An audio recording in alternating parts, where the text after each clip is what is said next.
500,000 pounds of it, gushing from rocket nozzles that rise, slowly at first, from a launch complex at the Cape. It is the power of America. Knowledge, skill, energy, and imagination from every corner of this nation pooled for this thrust into space.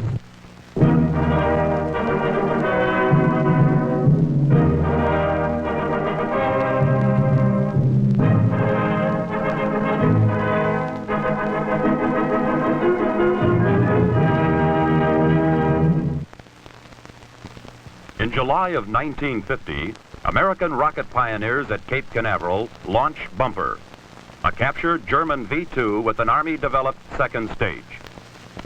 More than 1,400 missile and space vehicles have since roared skyward from the Cape.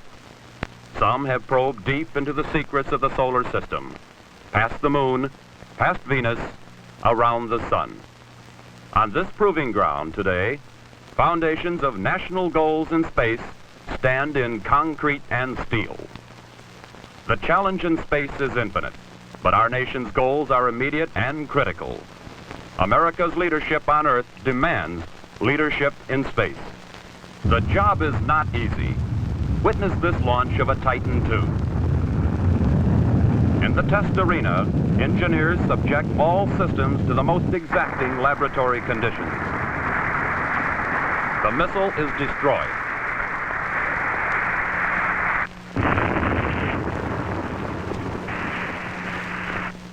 All tests, including this disappointing failure, contribute vital knowledge for the greater reliability of this weapon. Now, the Martin-built Air Force Titan II is the big stick of American leadership. Its 6,000-pound warhead can be hurled 1/3 of the way around the globe with pinpoint accuracy. This flight was a milestone. Long-range cameras record staging.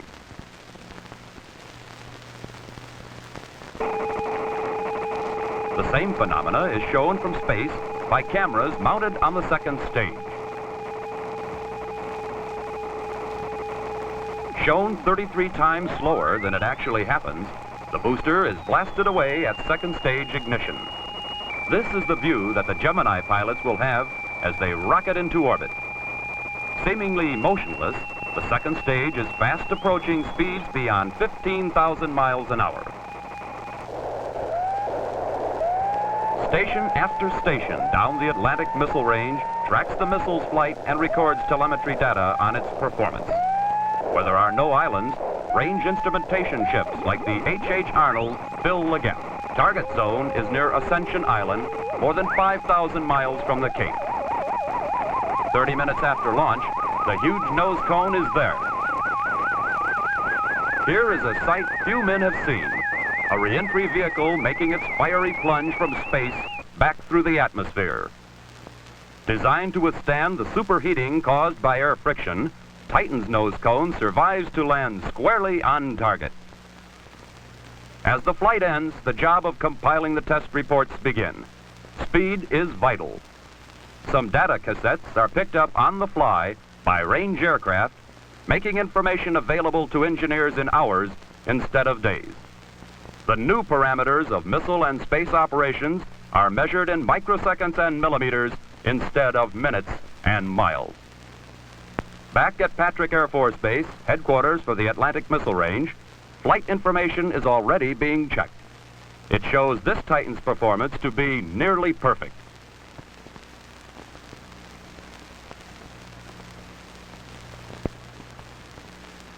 This is good news to more than weapon system people, for Titan is earmarked to boost the two-man Gemini spacecraft into orbit. To Lieutenant Colonel John G. Albert on Gemini Pad 19, this flight had special significance. Colonel Albert is chief of the Gemini Launch Division, 6555th Aerospace Test Wing. Now, certain booster modifications to man-rate the Titan have proven flight-worthy. Colonel Albert checks the Titan, which will boost the first unmanned Gemini capsule into space early in 1964. From the blockhouse, he will direct all launches in the National Aeronautics and Space Administration Gemini program. Still, another version of the Titan II will be the core of the giant Titan III space booster. With big, solid fuel rockets strapped on either side of the liquid fuel core, Titan III will generate more than 1 million pounds of thrust at liftoff. Titan III will put enormous payloads into orbit. Launch facilities for this fast-reacting giant booster are under construction. Atlas, like Titan, plays a variety of roles. Atlas, built by General Dynamics, was the first operational intercontinental ballistic missile on duty with SAC. For NASA, it powered the Ranger moon probes, the Mariner flight to Venus, and the orbital flights of Project Mercury. Air Force crewmen need all their technical competence to prepare this complex system for flight. This Atlas being prepared for launch by airmen of the 6555th Aerospace Test Wing seeks both military competence and scientific truth. Passenger pods attached to the side of the Atlas carry a variety of experiments for basic research in the space environment.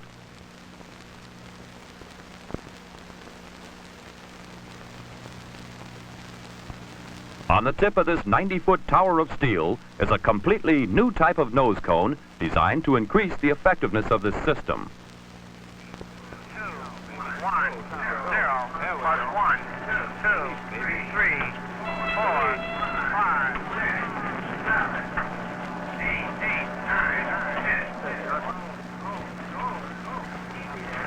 300,000 parts functioned perfectly when the Atlas roared to life, living up to its reputation for dependability.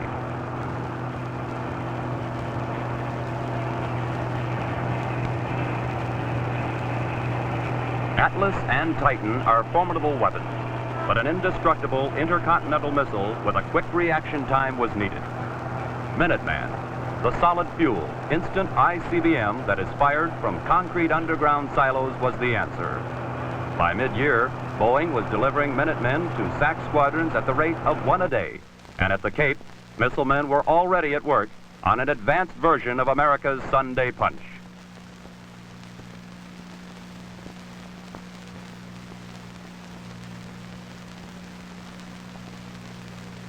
This early flight ended with an explosion that was visible for miles.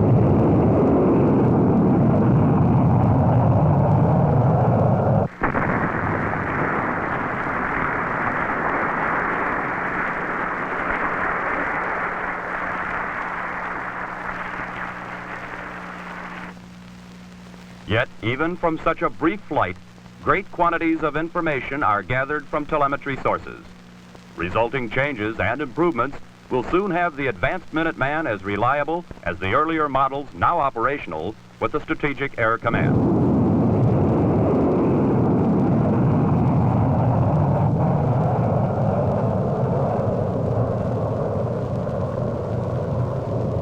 This November test, employing an entirely new second stage, streaked more than 5,000 miles down the Atlantic missile range to score a strike.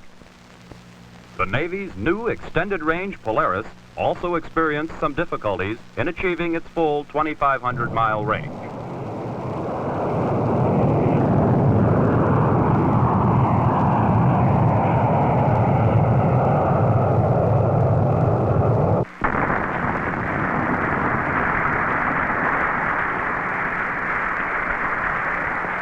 By October, design changes had so improved reliability of the new bird that it was considered ready for the acid test, launch from a submarine. Every missile-firing submarine comes to the Cape for a shakedown cruise, which includes the launch of a production model Polaris. The USS Andrew Jackson was chosen to fire the first new model Polaris. Loaded with the Lockheed Corporation's new Polaris, the Andrew Jackson cruised a few miles off the coast of Cape Canaveral and submerged.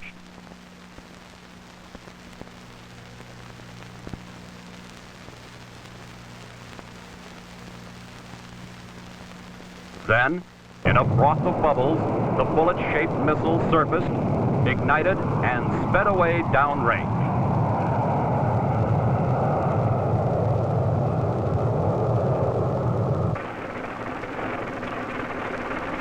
The Army completed development testing of their selective range Pershing with a demonstration of how this new tactical weapon earned the nickname Shoot and Scoot. Men from the Army's 2nd Missile Battalion of the 44th Artillery conducted this test under simulated operational conditions.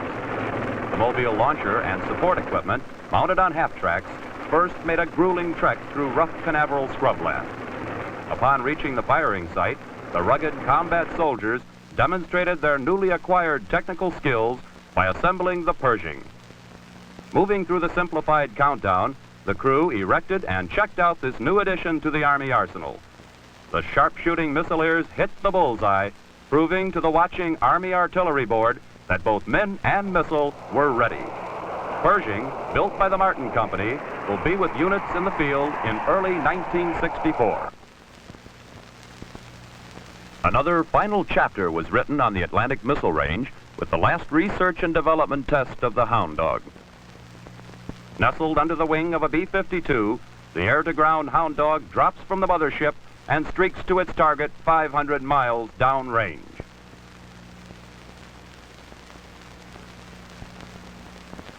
The Air Force Mace has been a sentinel on the outpost of freedom for years. Selected crews for this tactical weapon are brought to the Cape for system checkout and for launch training. In hardened, protected sites overseas, Mace crews are ready and waiting should their missiles ever have to come alive.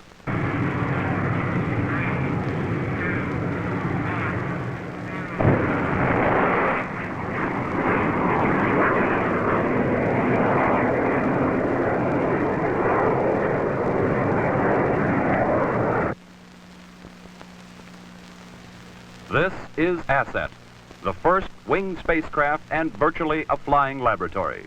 ASSET, short for Aerothermodynamic Elastic Structural Systems Environmental Test, was designed to attack a full spectrum of basic research problems relating to reentry from space. Its findings will be applied to current programs and will increase options for designers working on future space hardware. In its 22-minute non-orbiting flight, it transmitted volumes of information over 137 telemetry channels. An Air Force Thor retired from overseas service with NATO sent ASSET on its successful flight. Thor, built by Douglas Aircraft Company, has launched more payloads into space than all other boosters combined. NASA uses the Thor Delta for a wide range of space projects. In May, a Delta orbited Telstar 2. Seventh in the series of Tyros weather satellites, was orbited in June. In July, SYNCOM, a new communication satellite, was placed in a difficult, synchronous orbit 23,000 miles up. This perfect operation has led to plans for placing another SYNCOM, boosted by a Super Thor Delta, into orbit at the intersection of the equator and international dateline. Hovering over this spot, the Hughes-built SYNCOM will link Asia with North America for worldwide television transmission. Radio communicators for years have been plagued by the peculiarities of the ionosphere, a globe-circling band of electrically charged particles. Scientists from the Cambridge laboratories designed a 50-pound device to take the measure of this ion band. The Air Force Blue Scout was selected to send this payload 8,000 miles into space. The Blue Scout crew assembled this off-the-shelf booster and fitted its delicate payload in place. The Blue Scout is aimed at its target in space, much like a rifle, and spin motors maintain flight stability.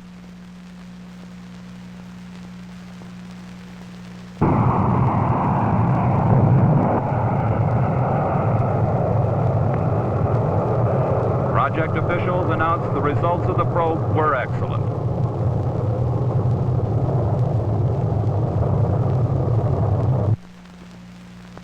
But not all of the rockets reaching into the secrets of space from the Cape are giants like Titan, Atlas, and Thor. Each year, nearly 300 smaller rockets are used in scientific studies of near space. The Robin is a weather rocket used for investigation in the upper atmosphere.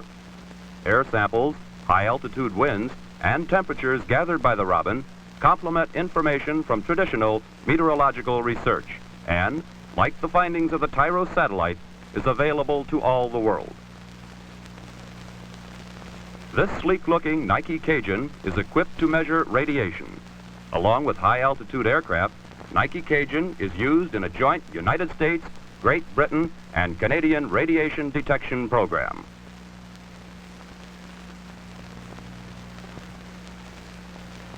The Nike smoke is used in studies of wind shear. Photographs of its smoke trail reveal the strength and drift of wind currents at various layers of the atmosphere.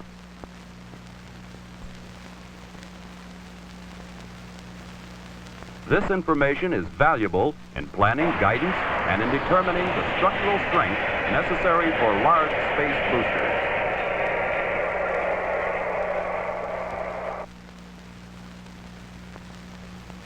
Yet no mechanism, however wonderfully wrought by the hands of men, can substitute for man himself. A machine can be built to stand more heat, more cold, and perhaps take up less space.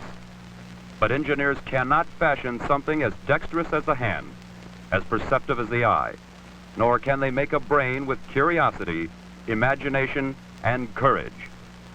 Air Force Major L. Gordon Cooper confirmed all of this in the last and longest of the Mercury flights.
Suiting up, the pre-dawn ride to Pad 14, the well-wishing, the squeeze into the capsule, and the long countdown wait has become a familiar ritual.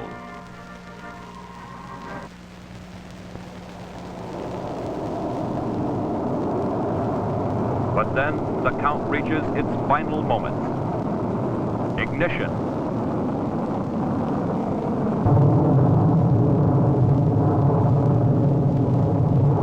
Liftoff. And a man is riding a flaming pillar of power. The only calm man present is Major Cooper, who remarks, "What an afterburner." But Major Cooper can scarcely be counted among the present any longer. He has left the Cape and the world below, and in 5 minutes will be going more than 17,000 miles per hour. He will be in orbit. More than 700 members of the press gaze at the diminishing speck in the sky. The news is trumpeted worldwide in a matter of seconds. Europe watches Major Cooper's launch live via Telstar. Major General Leighton I. Davis, commander of the Atlantic Missile Range, directs the 18,000 people of the Department of Defense who are committed to the support of Project Mercury. In the 19th orbit of Major Cooper's 22-orbit flight, the failure of an electrical relay eliminated his autopilot and attitude indicators.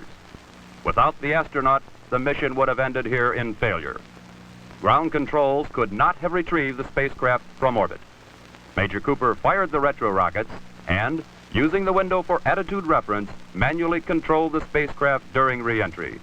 The landing was perfect, emphasizing the fact that the most important system in space is man himself. Major Cooper elected to wait in his spacecraft for retrieval by the nearby USS Kearsarge. The band on board strikes up the Air Force song as Major Cooper emerges wearily from Faith 7 and responds with a grin and a salute. Before his flight, Major Cooper, along with other Air Force astronauts and space pilots, attended a traditional Air Force dining-in at the Officers Club at Patrick Air Force Base, Florida. Secretary of the Air Force Eugene M. Zuckert stated the need for our efforts in space. We believe that space can be free to all for peaceful activity only if somebody keeps it free. We are that somebody.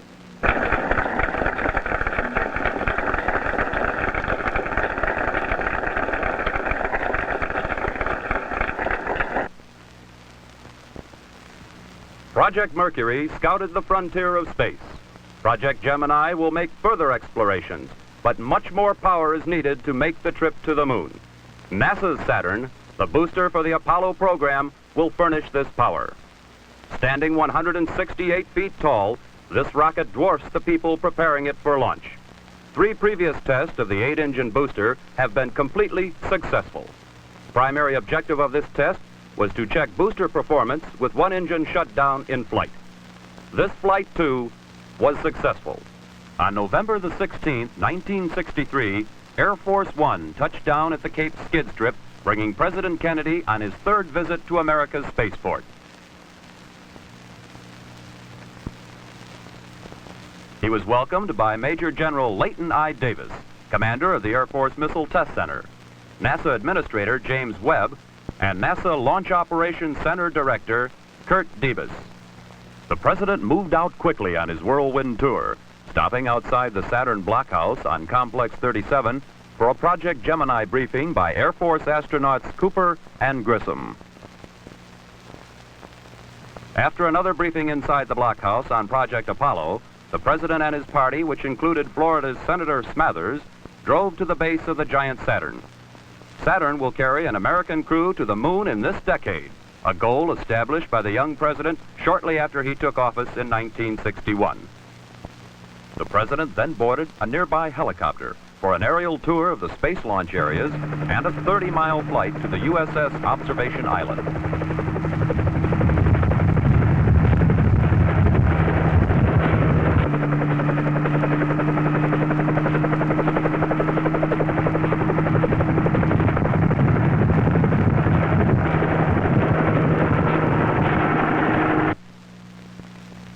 The Commander-in-Chief was piped aboard.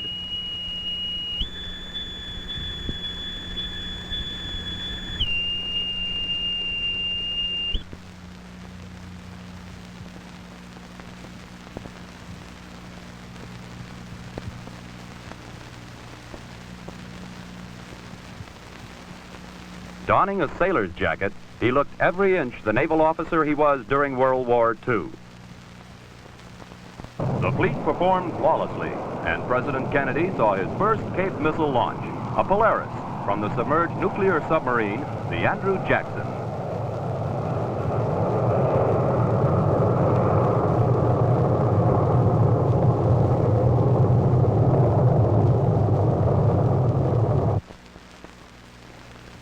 A proud commander congratulated a proud crew.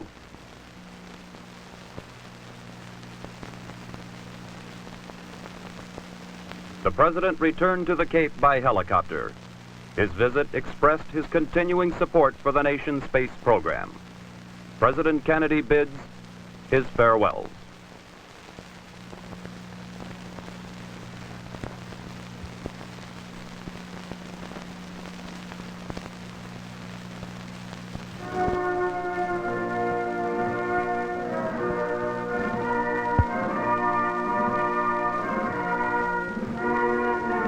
On November 25th, the Cape was closed. Officers and men of the Air Force Missile Test Center assembled for memorial services. Brigadier General Harry J. Sands, Jr., the center vice commander, spoke. He moved among us with warmth and interest and awareness of our efforts. It is well to remember that we are assembled here today not because of the shocking way that he died, but because of and in tribute to the way he lived.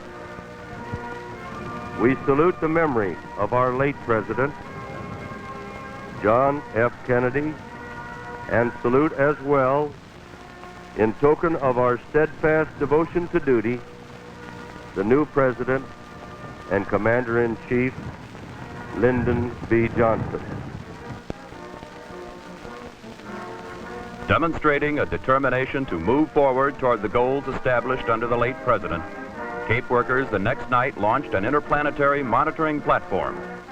It was the 21st straight success for the Thor Delta. NASA underlined this determination the next day, successfully launching the Atlas Centaur. The entire Centaur upper stage was placed in orbit. On Thanksgiving Day, President Lyndon Johnson announced the Cape would trade one world-famous name for another. Cape Canaveral will hereinafter be known as Cape Kennedy.